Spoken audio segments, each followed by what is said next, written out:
जय हिंद दोस्तों, मैं नवीन शर्मा आप सभी का स्वागत करता हूं। आशा करता हूं आप सब एकदम अच्छे हैं, एकदम बेहतरीन हैं। एक बार सारे प्यारे दोस्त बताएंगे आप सब कैसे हैं। उम्मीद करेंगे बढ़िया होंगे, बेहतरीन होंगे, शानदार होंगे। और एक बार थम्स अप करके आप सब लोग भी बताएं ताकि मैं ये समझ पाऊं कि हाँ अभी आप मुस्कुरा रहे हैं। और दोस्त, हम लोग औरंगजेब तक तो पढ़ ही चुके थे, ठीक है। यानी कि 1707 तक का हम पढ़ चुके हैं, ठीक है। और मिडेवल हिस्ट्री में अगर हम बात करें तो 1707 तक का इतिहास आता है। लेकिन अभी वो इतिहास पूरा क्यों नहीं है? क्योंकि एक तो हमको उसमें पढ़ना है बाद के मुगल सम्राटों का विघटन भी, कि मुगल सम्राट बाद के कौन कौन से रहे, और आपका साथ में मराठाओं का उत्कर्ष कैसे हुआ। तो हमारी जो ये 2-3 कक्षाएं हैं ये फिर उसको पूर्ण करेंगी। मतलब हालांकि मिडाइवल से ज़्यादा हो जाएगा, लेकिन मिडाइवल को पूर्ण हम इतने में ही मानेंगे। ओके। आज हम दो टॉपिक्स पे बात करने वाले हैं। एक तो मुगल एडमिनिस्ट्रेशन, जहाँ से क्वेश्चन बनते हैं और अक्सर हमारे प्यारे साथी एग्जाम में इन्हीं प्रश्नों को नहीं कर पाते हैं। बाकी जनरली कॉमन क्वेश्चन तो सभी को पता होता है। और एक मुगल स्थापत्य कला। यहाँ के दो प्रश्न जो हैं साथी बनने वाले, आपका अक्सर हमारी परीक्षाओं में गलत होते हैं, तो बहुत महत्वपूर्ण क्लास आप इसे मानना, ठीक है। तो मुगल स्थापत्य कला, जैसा मैंने कहा था आपसे, हम पिक्चर दिखा करके आपको उसके बारे में अगर कुछ परीक्षाओं में पूछा जाता है उस सब के बारे में बात करेंगे। आपको अपने नोट्स ले लेना, आपको नाम लिखना। सबसे पहले मैं आपको पढ़ाऊंगा मुगल एडमिनिस्ट्रेशन, ठीक है। तो मुगल एडमिनिस्ट्रेशन को सबसे पहले समझना है। यानी मुगलों का जो प्रशासन होता था वो, क्योंकि औरंगजेब के बाद में तो विघटन ही हो गया। आप कहोगे हाँ जी। अब मुझे बताएं, औरंगजेब गद्दी पर किस वर्ष बैठा था? ये हमारा आज का प्रश्न रहेगा आपसे। नवीन सर का ऊपर दिखाओ, क्या लिखा हुआ था इन्होंने? ऊपर क्या लिखा था? ऊपर लिखा हुआ था सर का मुन्ना। बहुत बढ़िया। राकेश भाई, नरेंद्र, आपका प्रदीप, काजल सिंह, अमित, सुमित, निशु, सचिन, अमन राव, सारे प्यारे साथियों का स्वागत है। और दोस्त नोट बनाएंगे अच्छे से और उसमें लिखेंगे आप लोग मुगल स्थापत्य कला में पहले लिखे मुगल शासन व्यवस्था। ध्यान से अच्छा सा नोट्स बनाना, ये छोटा सा नोट्स बनेगा। मुगल शासन व्यवस्था, मुगल शासन व्यवस्था अर्थात मुगल गवर्नेंस सिस्टम,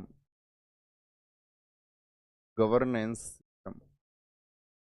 ये जब कोई राज करेगा तो एक गवर्नेंस जो हो रहा है वो किन्हीं पोस्ट के माध्यम से होगा, कुछ पदों के माध्यम से होगा।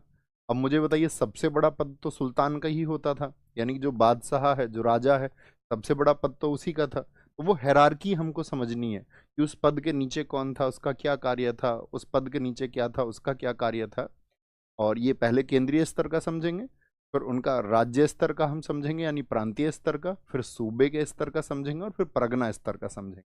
4 लेयर में इसको मुख्यतः बांटा जाता है। क्या कहा मैंने आपसे?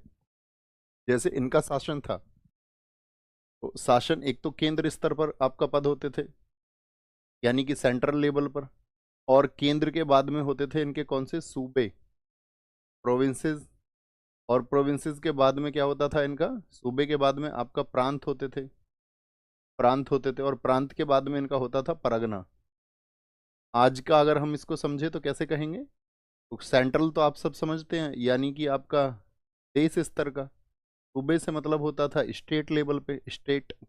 समझ लो पहले इस चीज को तब लिखना। प्रांत का मतलब क्या होता था आपका?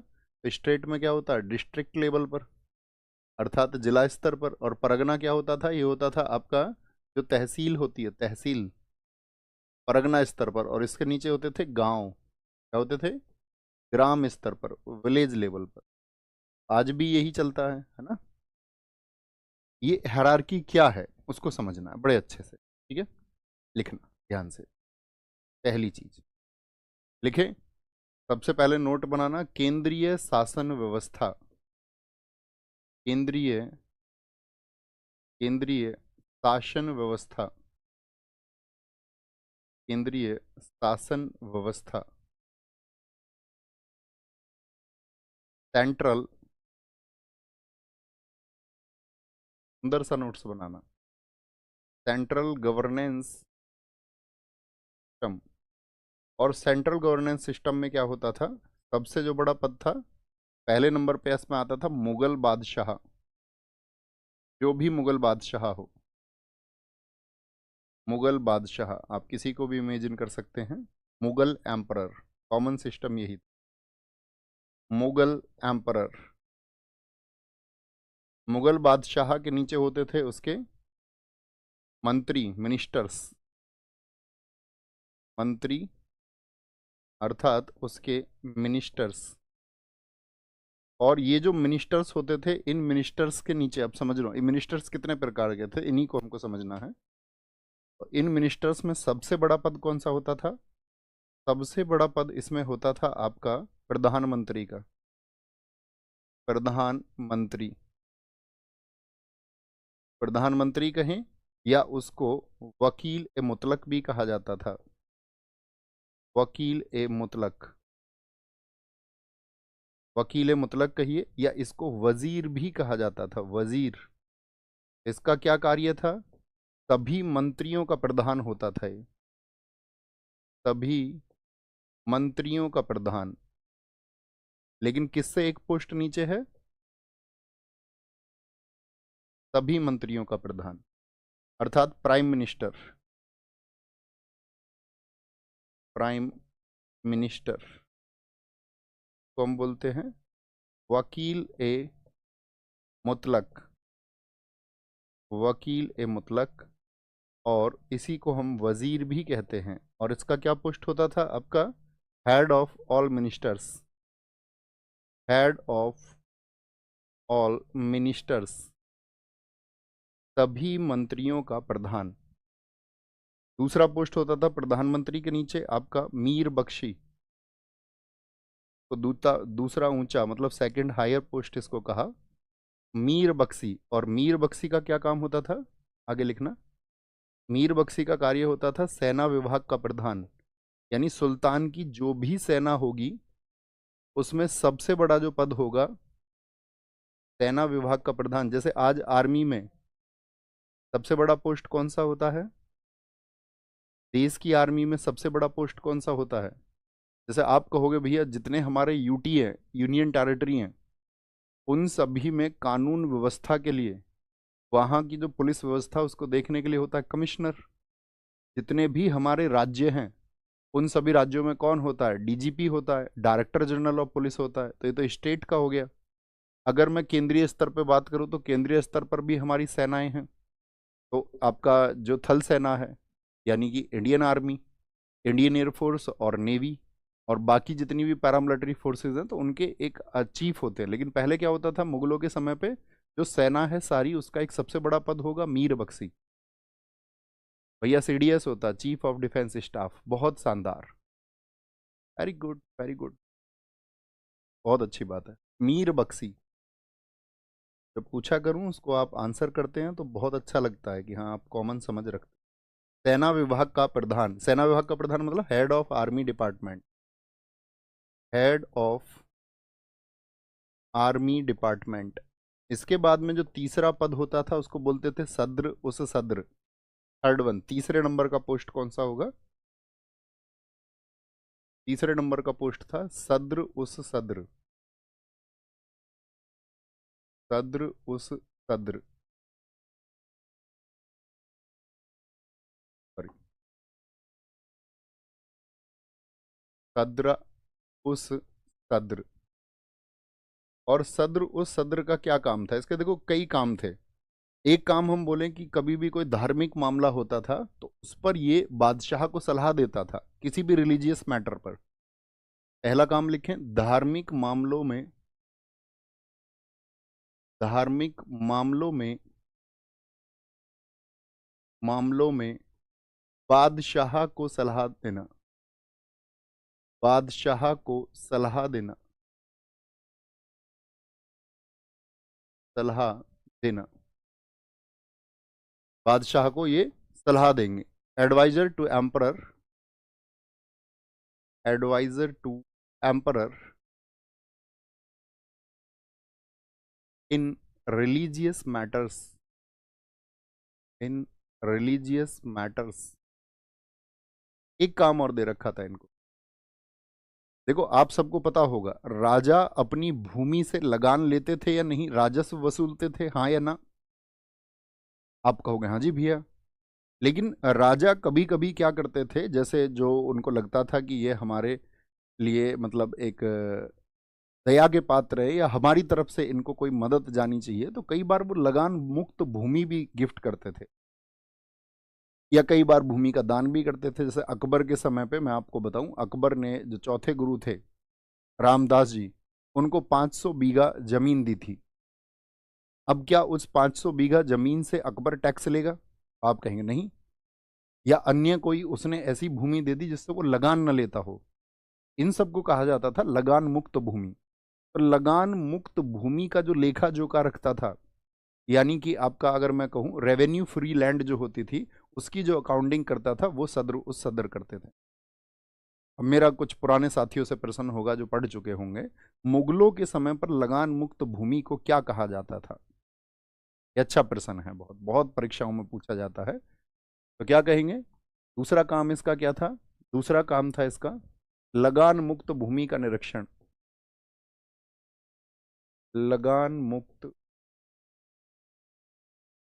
भूमि का निरीक्षण। निरीक्षण, inspection of, inspection of revenue free land. Revenue free land, यहीं पे आपको याद रखना है, इस रेवेन्यू फ्री लैंड को कहा जाता था सयूरगल या फिर आपका मदद मास। लिखें, मदद मास, रेवेन्यू फ्री लैंड, इसी को क्या बोलते थे हम? यानी लगान मुक्त भूमि। इसी का नाम होता था आपका क्या? सयूरगल इसको कहें, या तो सयूरगल या मदद ए मास। मदद ए मास इसको कहा जाता था। ये क्या हो गई? लगान मुक्त भूमि हो गई। लेकिन कई बार याद रख लेना, ऐसा भी होता था कि जिस भूमि से जो रेवेन्यू लिया जाना चाहिए था, उसके अतिरिक्त भी रेवेन्यू उस पर लगा देते थे। एक प्रश्न बड़ा अच्छा बनता है, मुगल साम्राज्य के तहत भूमि पर लगने वाले अतिरिक्त कर को क्या कहा जाता है, जो एडिशनल टैक्स लग जाता था? याद रख लेना, यहीं पे लिख लेना। ये तो हो गया सयूरगल। सयूरगल, मदद ए मास, मदद ए मास। भूमि पर जो अतिरिक्त कर होता था उसको क्या बोलते थे? Additional tax on land. अतिरिक्त कर, उसको कहा जाता था आपका अववाव। अववाव, अववाव, याद रखेंगे। तो सदर और सदर के दो प्रमुख कार्य ये थे। चौथा पोस्ट होता था इसमें, तो वरीयता क्रम में वो होता था मुख्य काजी। आप बताओ, काजी तो मैं आपको समझा चुका हूं कि ये किस विभाग से संबंधित था। तो मुख्य काजी होता था मुख्य न्यायाधीश। केंद्र स्तर पे बात कर रहे हैं, मुख्य न्यायाधीश। तो आज मुख्य न्यायाधीश कौन है? सबसे प्रमुख न्यायिक पद कौन सा है देश में? तो आप कहेंगे चीफ काजी का जो पोस्ट होता था, इसको आज हम कंपैरिजन कर सकते हैं chief justice of India CJI, supreme court के मुख्य न्यायाधीश। तो इसके सबके कार्य क्या हो गए? मुख्य काजी मुख्य न्यायाधीश होता था, तो इसमें तो कोई दिक्कत ही नहीं है, ये न्यायिक कार्य इसके होते होंगे। न्यायिक कार्य, जुडिशियल फंक्शंस होते थे, चीफ जस्टिस यही होता था। क्या बोलेंगे? Judicial functions, judicial function. इसके बाद में होता था मुख्य काजी के बाद में मुहतशिब। मुहतशिब भी हमने आपको पढ़ाया था, बताओ किस शासक के समय पर? मुहतशिब तो मैंने कहा था जब औरंगजेब ने बहुत सारी आपका जो कस्टम्स थे, रिचुअल्स थे, उनको बंद करा दिया। बहुत सारे रीति रिवाजों पर जब औरंगजेब ने रोक लगा दी, क्योंकि वह चाहता था कि जो कानून आपका चले वो शरीयत के अनुसार चले।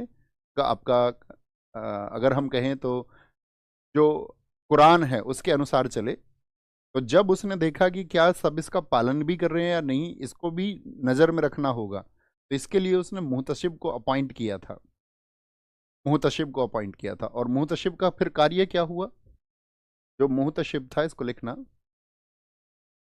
मुहतशिब का कार्य ये रहा कि प्रजा का जो आचरण है वो कैसा आचरण कर रही है, प्रजा के आचरण की देखभाल का कार्य था, आचरण की देखभाल करता था आपका, प्रजा के आचरण की देखभाल, looking after the conduct of subjects, looking after the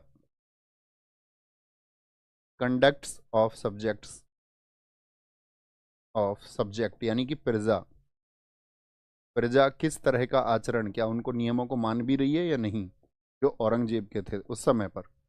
Mir ए सामा होता था इसके बाद में, मीर ए सामा, मीर ए सामा जो पद था साथी, ये था महल की दैनिक आवश्यकताओं के लिए। भाई महल में दिन रोज की जरूरतें होती होंगी या नहीं, हाँ या ना, दैनिक आवश्यकताओं के लिए, वहां पे खाना भी चाहिए, आवश्यकताओं के लिए साफ सफाई भी चाहिए वहां पर। और एक काम उसको और दिया गया था, अगर कोई व्यापार हो रहा है या कोई वाणिज्य हो रहा है तो उस कारखानों की देखभाल भी यही करेगा। प्रश्न पूछा जाएगा, मुगलों के समय कारखानों की देखभाल का कार्य किस अधिकारी के पास में था, कारखानों की देखभाल, सॉरी, कारखानों की देखभाल, ये कार्य भी किसके पास में था, ये कार्य था आपका मीर ए सामा के पास में, मीर ए सामा, मीर ए सामा। क्या हो गया आपका, बोलेंगे डेली रिक्वायरमेंट्स ऑफ पैलेस, एक कार्य तो ये हो गया इसका, डेली रिक्वायरमेंट्स ऑफ पैलेस, महल को रोज जरूरत होती है, जैसे आपके घर में भी बहुत सारी चीजों की जरूरत होती होंगी। या looking after the factories, looking after the factories, ये प्रमुख कार्य हो गया मीरे सामा का। ठीक है, लिखेंगे इसको, जब लिख लेंगे तो थम्स अप कर देंगे, वैसे आपने साथ में ही लिखा होगा। सर ऐसा क्यों है कि बाकी रिलीजन से मुस्लिम रिलीजन थोड़ा कट्टर है,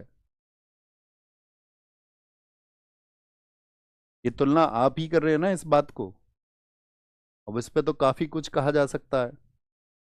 थम्स अप करो कि हाँ भैया अपने विचार प्रस्तुत करो, और हम थोड़ा सा दर्शन रखेंगे उस पर और हम सोचेंगे उस एक चीज। लिखो पुट, लिखो पुट कमेंट में, पुट, पुट योर थॉट्स, आप इस पर अपने विचार रखें, आप क्या सोचते हैं, जरूरी नहीं है जो मैं सोचूं वही आप सोचे। तो क्या बोलेंगे, मीर ए सामा, फिर आता है मीर ए आतिश, EFG, मीर ए आतिश। आतिश वर्ड का सब आप कहाँ पे समझते हैं, आप कहोगे भैया फायर वर्क्स, मीर ए आतिश, फायर वर्क्स होता है ना, मीर ए आतिश, तो आतिशबाजी मतलब भैया आपका गोला बारूद। तो जो शाही शाही तोप खाना होता था उसका नियंत्रण ये देखता था, शाही तोप खाने का नियंत्रण किस अधिकारी के पास में होता था, कंट्रोल ऑफ रॉयल आर्टिलरी,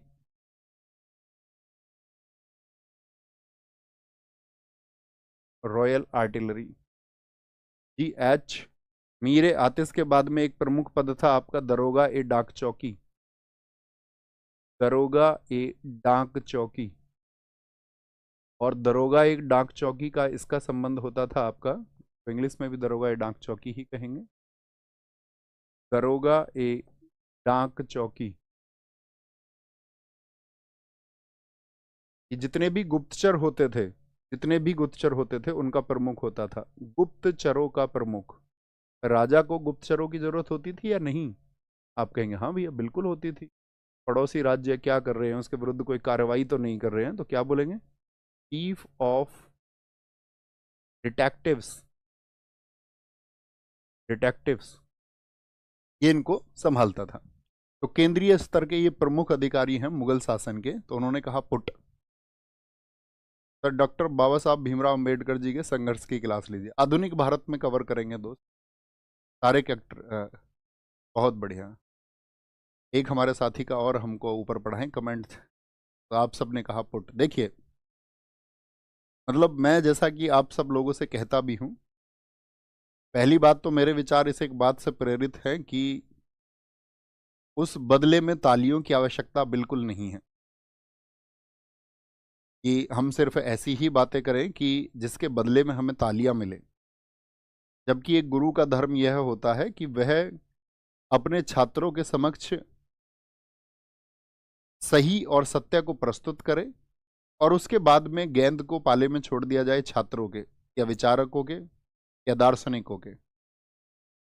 दोस्त, एक क्वेश्चन मेरा आप सब लोगों से रहेगा। बड़ा अच्छा प्रश्न था हमारे साथी का और बहुत कम ऐसे अच्छा प्रश्न एक बौद्धिक छात्र ही कर पाता है। जब हमारे देश में मुस्लिम आक्रमणकारी आए, जब एंटर कर गए, तो मुझे एक बात बताओ कि सारे लोग जो मुस्लिम बने क्या सभी तलवार के दम पर बने? पहले तो ये थॉट प्रोसेस आपका क्लियर होना चाहिए, यस और नो। तो बहुत सारे लोग ये समझते होंगे हाँ धर्मांतरण सीधी सी बात है, किसी मजबूरी में ही किया गया होगा तलवार के दम पर। कुछ साथियों ने कहा यस, कुछ साथियों ने कहा नो। मैं इसके परे का आपको मतलब एक सिद्धांत है, पुरुषोत्तम अग्रवाल जी लिखते हैं बड़ा अच्छा अपनी किताब संस्कृति वर्चस्व में। तो बड़ा अच्छा थॉट मुझे लगा, तो मैं आपके सामने भी उसको पेश करूंगा। उन्होंने कहा कि इस देश में जो रूलर्स थे, मतलब शासक, नरेश तो हमेशा से रहे हैं, राजा तो प्राचीन प्रथाओं से रहे हैं, बिल्कुल रहे हैं। मगध नरेश, आप कहोगे हमारे जो 16 महाजनपद थे उन सभी में नरेश थे। तो जब उन नरेशों का शासन होता था तो जितना भी रेवेन्यू कलेक्ट होता था, जो भी पैसा कलेक्ट किया जाता था, वो सभी कौन करते थे? तो आप कहेंगे भैया जमींदारों में कुछ प्रमुख लोग होते होंगे, कुछ ताकतवर लोग होते होंगे, किसी गांव का ताकतवर कोई व्यक्ति होता होगा जिसके नरेश के अच्छे संबंध होते होंगे, या नरेश से जिनके अच्छे संबंध है, राजा से जिनके अच्छे संबंध है, उनसे उसके कुछ संबंध रहे होते होंगे। साधारण सी बात है ना? आप कहोगे हाँ। जब देश में उन नरेशों, उन राजाओं का शासन खत्म हुआ और इस्लामिक आक्रमणकारी, या हम कहें दिल्ली सल्तनत, या हम कहें मुगल साम्राज्य, जब वो यहां पर शासन करने लगे, तो वो जो जमींदार थे वो किसके फेवर में चले गए? मैक्सिमम। अपवाद के ऊपर बात नहीं करेंगे हम कि हाँ इन्होंने विरोध किया था, अपवाद करने वाले उंगलियों पर गिनती के बराबर हैं, विरोध करने वाले उंगलियों पर गिनती के बराबर हैं। तो वो सभी किनके पक्ष में चले गए? तो आप कहेंगे भैया जितने भी लोग थे जमींदार लोग वो ज्यादातर पक्ष में चले गए, मतलब रेवेन्यू कलेक्ट करने का काम वो करने लगे। महात्मा बुद्ध का एक सिद्धांत आपको समझना होगा इसमें पैरेलली। बौद्ध धर्म में जाने की अनुमति किनको नहीं थी? तो बौद्ध धर्म में जाने की अनुमति उन लोगों को बिल्कुल नहीं थी जिनके ऊपर टैक्स होता था, जिनके ऊपर सॉरी टैक्स बोल रहा हूं, डेब्ट होता था, जिनके ऊपर ऋण होता था, किसी प्रकार का कर्ज होता था, वो बौद्ध धर्म को नहीं अपना सकते थे। यही आप इस बात को जानते होंगे, नहीं जानते होंगे तो जान लीजिए। अच्छा मुझे बताओ, जो श्रमिक वर्ग था इस देश का, जो इस देश की लेबर क्लास थी, जिसने अपने श्रम से इस देश को सींचा है, उसकी स्थिति नरेशों के समय भी बदहाल थी। उसकी स्थिति जब देश में इस्लामिक आक्रमणकारी आए तो भी बदहाल थी। हाँ या ना? तो आज के समय में इस आधुनिक भारत में किसान कर्जे में डूबा हुआ है। जो निम्न वर्ग है वो देश का कर्जे में डूबा हुआ है आज वर्तमान आधुनिक भारत में। तो आप सोचिए आज से 2000 साल पहले किसान की स्थिति क्या रही होगी, या निम्न वर्ग के व्यक्ति की स्थिति क्या रही होगी। अब ये मैं आपको क्यों समझा रहा हूं, अब आपको पिक्चर क्लियर हो जाएगी। तो उस वर्ग जिसका दमन किया गया एक लंबे समय तक, उसको एक विकल्प दिखा इस्लाम के रूप में कि वहां पर जात पात जैसी व्यवस्था नहीं है, और जिसका दमन लंबे समय तक किया गया। तो ऐतिहासिक लेख या हिस्टोरियंस कहते हैं एक बहुत बड़ा वर्ग इस्लाम की तरफ इसीलिए भी गया क्योंकि यहां की जात पात की व्यवस्था में उसको कुचला जा रहा था, जिसको हे दृष्टि से देखा जाता रहा था, जो समाज के लिए सिर्फ एक हंसी का पात्र होता था, जो समाज का अपना अत्याचार करने के लिए एक पात्र होता था। उस वर्ग की स्थिति क्या रही होगी, जरा विचार करिए थोड़ा सा। तो साथी, धर्म, अगर मैं बात बताऊं आपको, हमारे देश में जो मुसलमान रह रहे हैं इस समय, आप उन सबको अगर एक ही नजरों से देखो और कुछ एक खराब व्यक्तियों की वजह से आप उन नजरों से देखें, ऐसा नहीं कि इस्लामिक किसी चीज के लेकर के लिए वो प्रदर्शन करते हैं, वो शायद उन नेताओं के उनको बरगलाने के प्रयास रहे होते होंगे, जिनके, अगर मैं कहूं, व्यक्ति सभी बौद्धिक नहीं है, वो उनके प्रभाव में आकर के उस तरह की चीजें करते भी हैं। लेकिन बहुत सारे लोग तलवारों के दम पर नहीं बदले, बहुत सारे लोग इस देश में इस सामाजिक व्यवस्था जो हमारे यहाँ चल रही थी उससे प्रताड़ित होकर भी उन्होंने बदलने का चुनाव किया। तो उन व्यक्तियों को आप ये कहेंगे कि अगर वो उस समय पर मुसलमान हो गए उन स्थितियों में, अगर आप आज उनको ये कहेंगे कि आप, ये जो मुसलमान है ये सभी कट्टर हैं, तो इसका मतलब है कि फिर हम एक ब्रॉड नजरिए से नहीं देख पा रहे हैं, पर हम नैरोनेस के साथ में चीजों को देखना चाहते हैं। तो ऐसा नहीं है। और क्यों, आप एक और बात सोचिए, आप जिस धर्म के व्यक्ति हैं उस धर्म की कट्टरता तुम्हें क्यों पसंद आती है? अगर कोई तुमसे कहे कि यह व्यक्ति कट्टर हिंदू है, तब आप क्यों पसंद करते हैं उसी वक्तव्य को, उसी स्टेटमेंट को? तब आप क्यों पसंद करते हैं? तब उसके फेवर में आप क्यों होते हैं? तो इसका मतलब कट्टर शब्द होना गलत नहीं है। अगर कट्टर शब्द होना गलत होता तो आप फिर इस शब्द का विरोध करते। समझ पा रहे हैं मैं क्या कह रहा हूं? तो आपके समझने का तरीका, आप कैसे समझते हैं चीजों को, आपने चीजों को जाना कितना है, बात क्लियर है? अब आगे बढ़े, आए वापस।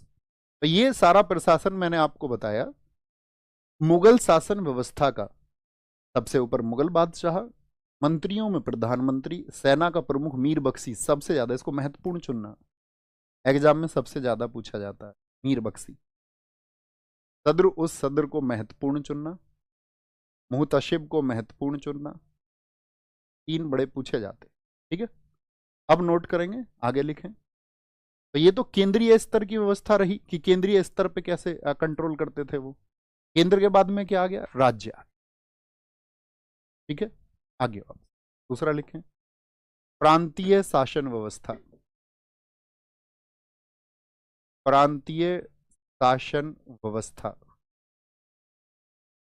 आज के लिए एक ही क्वेश्चन है।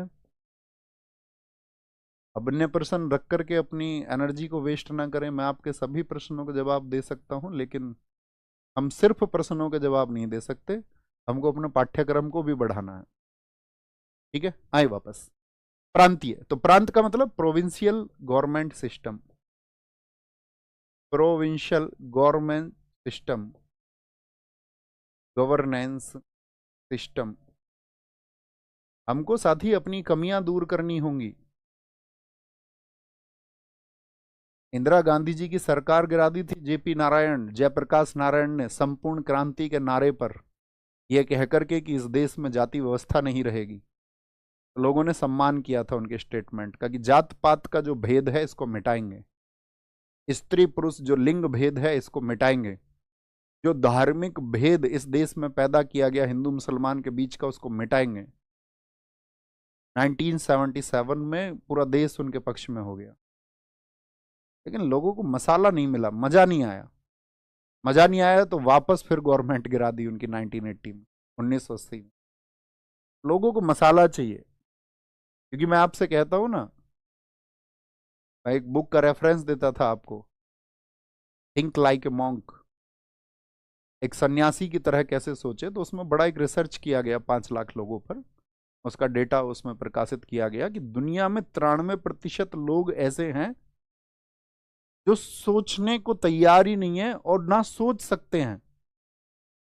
उनको तो जो कहा गया है वो उसी को उसी अनुरूप मानना चाहते हैं कि हाँ, मुझे ये किसी ने बताया है, मैं इसी बात पर अड़ा रहूंगा। 7% लोग हैं जो सोच पाते हैं, और उन्हीं 7% में 0.1% हैं जो एक सही राय पर पहुंच पाते हैं। बड़ा सटीक विश्लेषण। और मैं यहां खड़े होकर तुमसे वर्षों वर्षों इन व्यवस्थाओं पर बात कर सकता हूं, लेकिन क्या होगा? आपको पता है महात्मा बुद्ध जी को जब ज्ञान प्राप्त हुआ, कितने लोग जानते हैं वो कितने दिन नहीं बोले? वो 7 दिन नहीं बोले। 7 डेज। 7 दिन तक चुप रहे और 7 दिन तक यही विचार करते रहे कि मैं जो बोलूंगा क्या उसका लाभ होगा भी, या लोग जैसे हैं वैसे ही बने रहेंगे? क्या सच में बदलाव हो पाएगा, या सब कुछ बिल्कुल वैसा ही रहेगा जैसा होता था? आप ये मत समझना समाज में लोग आज खराब हैं, वो पहले से खराब थे। गुरु नानक देव 15वीं शताब्दी में बड़ा स्टेटमेंट था उनका कि इंसान शकल से इंसान है और इसकी प्रवृत्ति जानवरों के जैसी हो चुकी। विचार करना इस स्टेटमेंट, समझ पा रहे हैं? तो कुछ बदलाव होगा भी या नहीं, एक कहानी सुनाऊंगा मैं आपको। आज समय मिला तो आज ही बाद में सुनाएंगे। 5 मिनट की एक कहानी है, बड़ी अच्छी कहानी। तो पहले इसको नोट करें। देखो, प्रांत की अगर हम बात करते हैं, प्रांत का मतलब होता था, इसको मुगल टाइम पे बोला जाता था सूबा।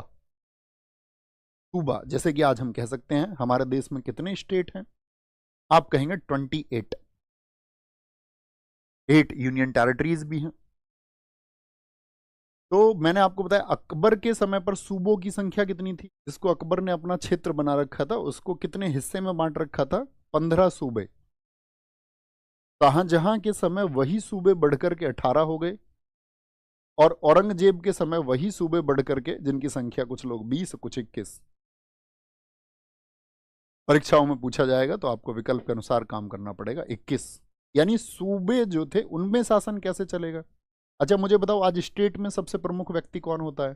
जैसे केंद्र में तो प्रधानमंत्री हो गए या राष्ट्रपति हो गए नाम मात्र के, वास्तविक शक्तियां तो मैंने आपको बताया प्रधानमंत्री के पास में। तो यहां पे होता था पहला सूबेदार। सूबेदार यानी आज के सीएम से आप इसकी तुलना कर सकते हो। ये शासन का प्रमुख अधिकारी होता था। शासन का प्रमुख अधिकारी। अभी वापस कक्षा पर आएंगे, जब हम संवाद की स्थिति में हो तो तब संवाद में पहुंच जाया करो, नहीं वापस तुरंत आ जाए करो। यू टर्न वापस क्लास पर। सूबेदार, chief official of administration. Chief official of administration. Administration. दूसरे नंबर पर पोस्ट होती थी, या आप समझ सकते हैं कि स्टेट का होम मिनिस्टर हो तो वो होता था दीवान। बहुत अक्सर आप शब्द सुनते होंगे दीवान, ये दूसरे नंबर की पोस्ट होती थी, क्योंकि इसको फाइनेंस का काम था। ये होता था सूबे का वित्त अधिकारी। वित्त अधिकारी कहें तो दीवान। कौन होता था दीवान? Finance officer of, finance officer of province. Province, finance officer of province. चलें आगे। थर्ड वन दीवान। इसके बाद में होता था बक्सी। अब कंपैरिजन करो, सेंट्रल लेवल पर कौन है सेना का अधिकारी? तो वो मीर बख्शी है। ये है सिर्फ बख्शी। इसका तो भैया नाम ही कम हो गया, तो इसका मतलब क्या हो गया? ये सूबे की सेना की देखभाल करेगा। सूबे की सेना की देखभाल। पूरी सेना के लिए कौन है, इन सबके ऊपर कौन है?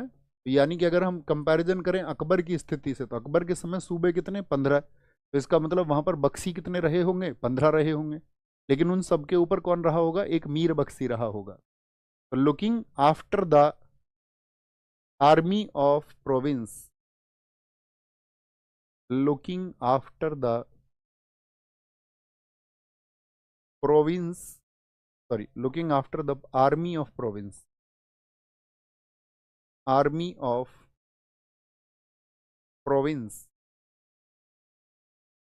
बक्सी। बक्सी के बाद में साथी चौथा पद होता था वाक्यानवीश। वाक्या, वाक्यानवीस बोले या वाक्याए नवीस बोले, एक ही बात है, वाक्याए नवीस, वाक्या ए नवीश। इसका कार्य क्या होता था? इसका कार्य होता था गुप्तचर विभाग का प्रधान। अब मुझे बताएं केंद्रीय स्तर पर कौन है गुप्तचर विभाग का प्रधान? का प्रधान, भाई खुफिया संस्थाएं होती है ना, गुप्तचर विभाग का प्रधान, chief of intelligence department, intelligence department, LIU होता है जैसे, बड़े एक्टिव होते हैं, इनको सबका पता है। इधर हम सबका ऑनलाइन प्रोटेस्ट चल रहा था यूपी के लिए, सब ऑनलाइन चैलेंज कर रहे थे। स्टूडेंट्स ने कहा सर आप भी कुछ करो इसमें, तो हमने कह दिया चलते हैं, पैदल चलेंगे यहाँ से लखनऊ। इतना स्टेटमेंट भर दिया है कि सारे खुफिया तंत्र एक्टिव हो गए। एलआईयू हमारे घर, पुलिस हमारे घर, घर, इंटेलिजेंस ब्यूरो हमारे जो रिलेटिव्स हैं उनके यहाँ, जैसे कि हमने किसी मतलब बम के लिए कोई साजिश कर दी हो, हमारी सिस्टर को अलग डिटेन कर लिया, मम्मी को अलग डिटेन कर लिया, पापा को, हमारे पापा घेर में रहते हैं, वहाँ 3-4 पुलिस वाले उनके साथ में डिटेन कर लिया उनको। हमने फ़ोन पकड़ा दिया अपने दोस्त को, मैंने कहा हम तो पहुँचेंगे सेकंड डे तक, हम कम चालू थोड़ी हैं भाई। फ़ोन सबसे बड़ा माध्यम है, फ़ोन से ही पकड़ सकते हो आप, या आपका जो विश्वास पात्र साथी है वो आपको पकड़वाए कोई विश्वास पात्र, हालांकि उसको विश्वास पात्र नहीं कहते अगर जो पकड़वा दे, लेकिन सही मायने में विश्वास पात्र व्यक्ति है तो कोई दिक्कत ही नहीं है। समझ रहे हैं?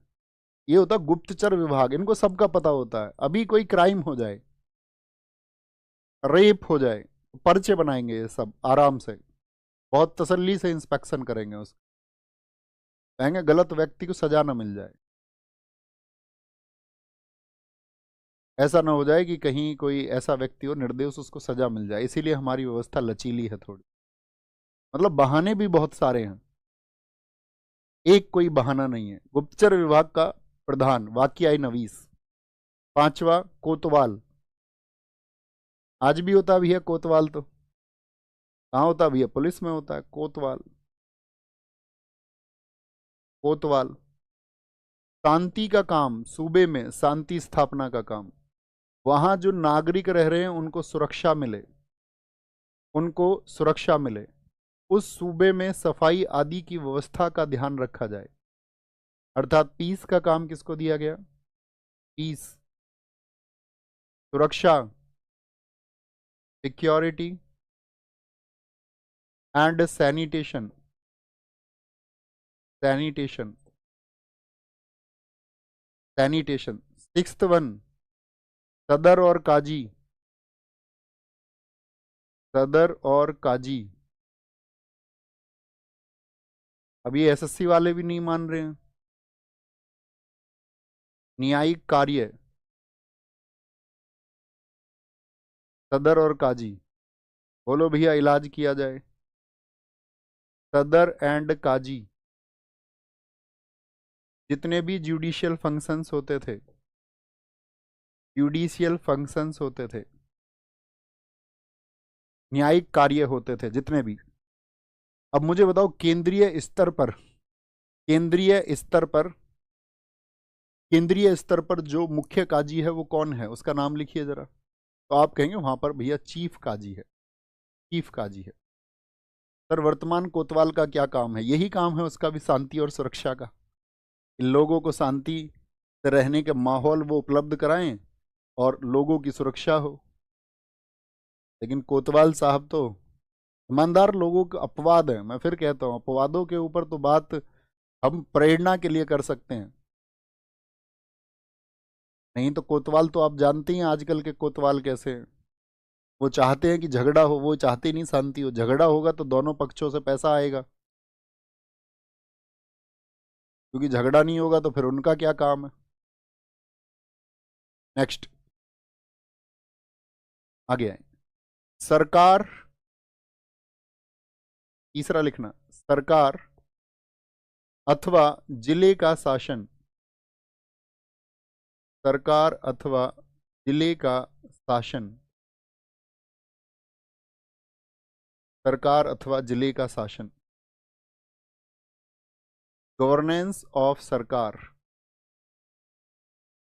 गवर्नेंस ऑफ सरकार। सरकार किसको कहते थे? प्रांत को। प्रांत तो हो गया, ओ सॉरी, प्रांत तो हमने लिखा दिया ना आपको यहां पर।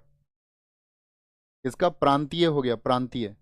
अभी हम बात कर रहे हैं प्रांत को ही हम बोलते हैं, यहाँ पर लिख लेना सूबे, सूबे की बात कर रहे हैं।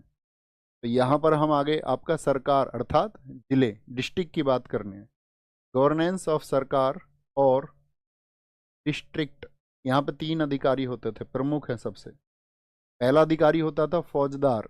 एक बच्चे ने बड़ी अच्छी बात कही है, उसने कहा है सर इस तरह तो 100 क्लास हो जाएंगी। बिल्कुल ठीक बात है, फौजदार। अच्छा 100 क्लास मैक्सिमम कितने घंटे की हो जाएंगी?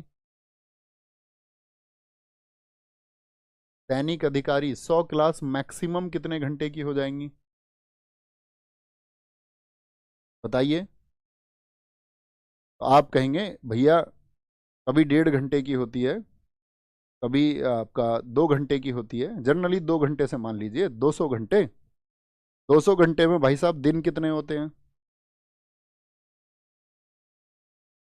तो एक सब्जेक्ट पढ़ाने के लिए, आपको लाइफ का व्यू समझाने के लिए 24 अट्ठे 192। अगर मैंने आपकी लाइफ के 8 दिन आपसे ले लिए, 8 दिन, 8 डेज, कंप्लीट 8 डेज, और वह आप अपने एक गुरु को ना समर्पित कर पाओ, तो मेरे दोस्त अगर इतना सामर्थ्य नहीं है तो धिक्कार है, फिर धिक्कार है। और इसको तेज भी नहीं कर सकता, दिक्कत मेरी यही है ना। फिर आपको वो चुनना पड़ेगा जहां पर आपका 50 60 70 80 घंटे में आप सीख पाओ चीजों, फिर वही चुनाव करना बेहतर होगा आपके लिए।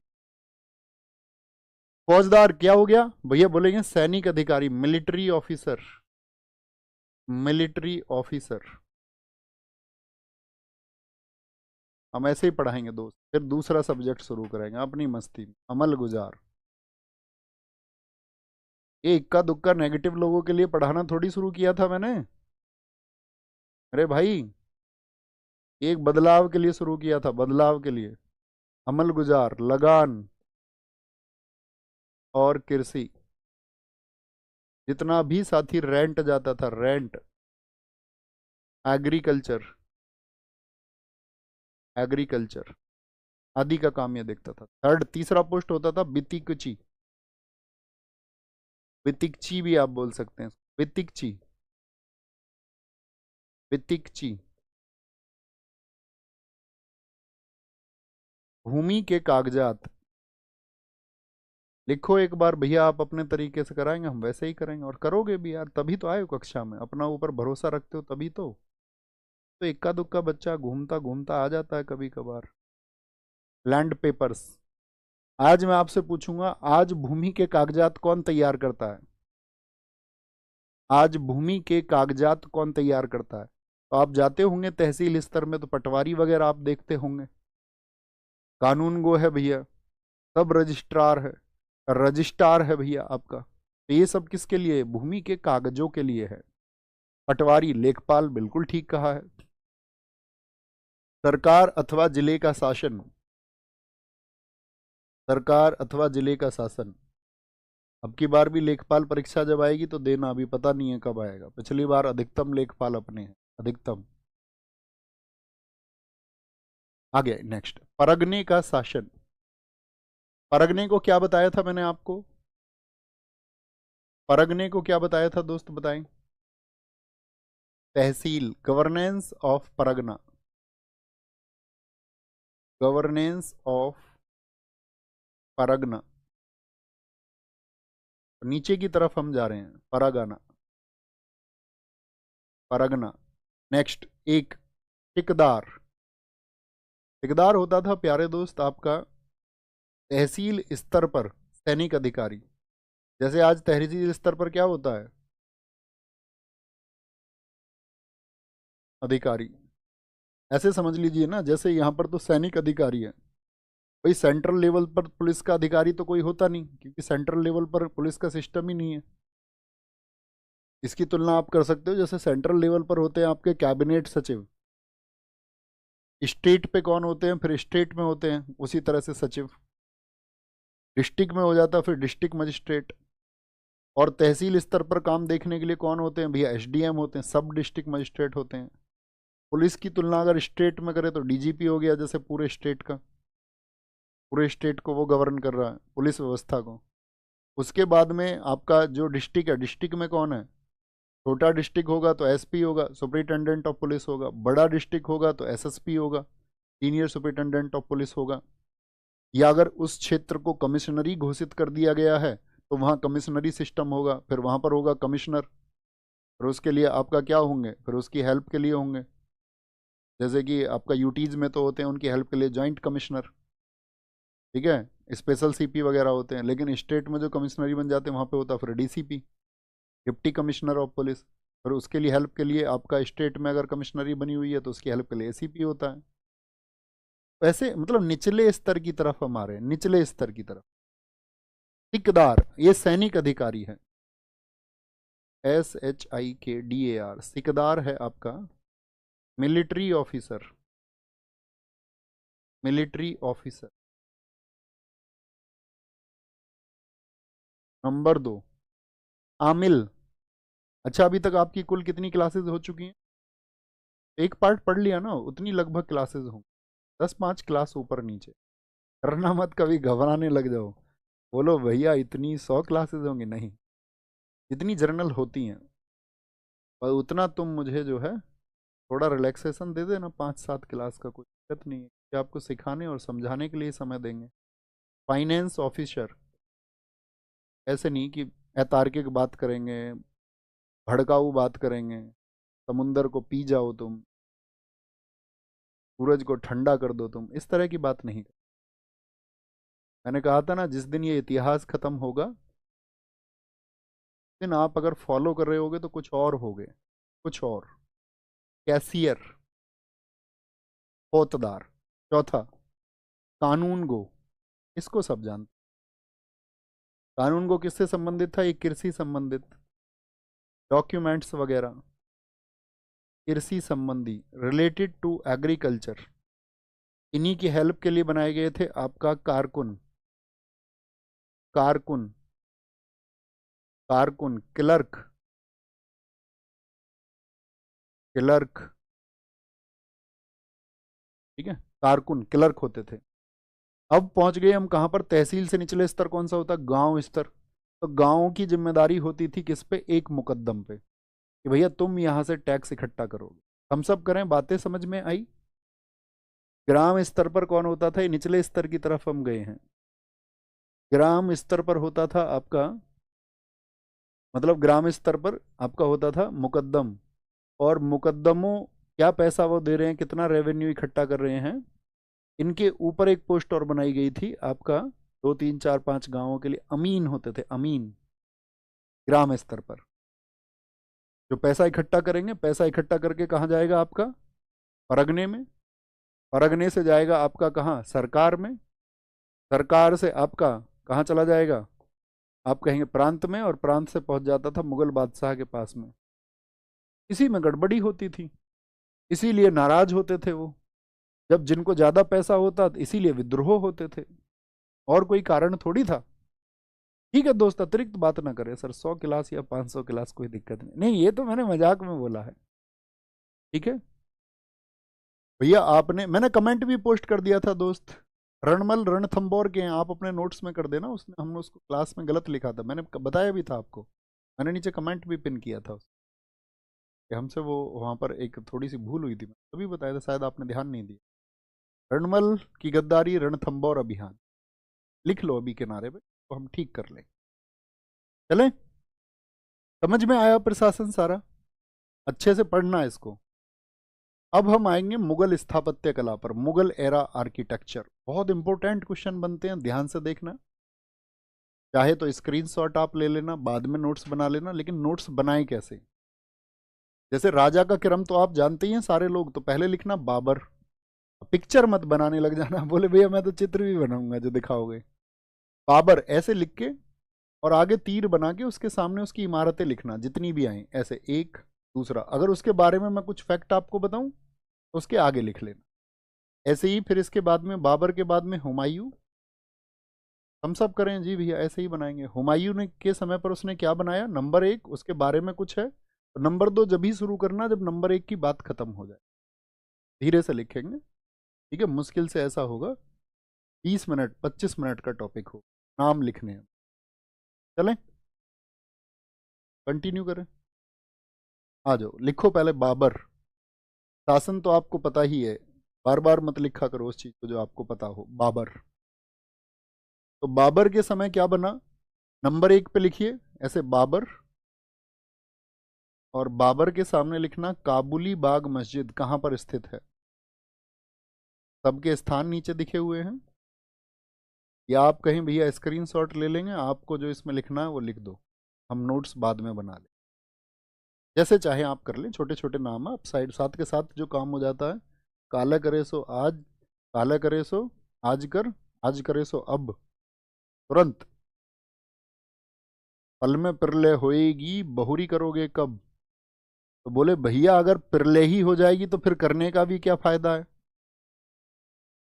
अगर प्रलय ही होनी है तो अब आज अभी भी कर ले तो क्या फायदा होगा। वो प्रलय नहीं है चक्रवात और आंधी, वो प्रलय है कि जीवन में जब प्रलय आ जाएगी, उनका सेंस ये है, उनका भाव ये है कि अगर अभी नहीं करोगे, कल पर टालोगे, बाद के लिए टालोगे, तो जीवन में प्रलय आना तय है। तो काबुली बाग मस्जिद लिखे। नंबर 2, जामा मस्जिद कहाँ की है, संभल यूपी की है, यूपी की। बाबरी मस्जिद, इस पर तो विवाद इतना रहा, इसको बनवाया इसके सेनापति मीर बाकी ने। मीर बाकी कौन था, ये बाबर का सेनापति था, कमांडर ऑफ। कहां पर थी ये आपका बाबरी मस्जिद, 1992 में। भाई 1980 में बीजेपी पार्टी की स्थापना हुई थी, 1992 में आपका अयोध्या की तरफ रथ गया, उसी रथ पर तो सवार थे मोदी जी, लाल कृष्ण आडवाणी। अब तो रिप्लेस कर दिया पार्टी ने उनको, लेकिन पार्टी के असली सूत्रधार तो वही थे।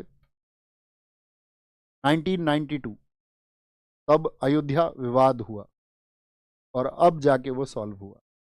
अब तो अयोध्या मंदिर और दोनों को जगह दे दी गई है, मस्जिद को। काबुली बाग मस्जिद, जामा मस्जिद, बाबरी मस्जिद, तीसरा। चौथा, आराम बाग।